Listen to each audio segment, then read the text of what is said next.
Ur pez BH en istor vo kinnig edion ben nebeut gant Breizh Odyssea. Ur greiz en displega eo hag a vo digoret en nevez amzer e landevenek. Komzet vo ie deus mojennou ar vro a deus dazon ar vretonet, tout a lec'hien internet zo betroet e brezonek.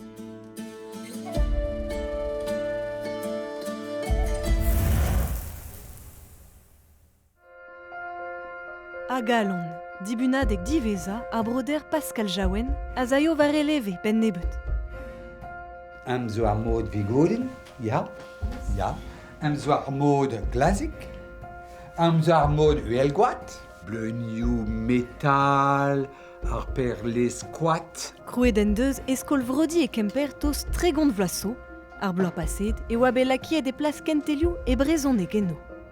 Ador edit lakat e pe pler aze, en ar film. Ran unan, bodadek an ini enno. Pot skignoù e brezonek a reler kavout bremañ var lec'hien internet West France. Ouspenn pennadoù ve graet gant ar gazetenerien a laboureno. Eus ur remziad degile zo en abadenn en rolet gant Azilis Potser a gomz deus ar stourm evit ar brezonek. Menant e kan eizet reugen en doa chikouret an du diaouang d'ober an naudegez aden emstrolla. Eiz mis goude e tiou an asen naouzadur an vet galv.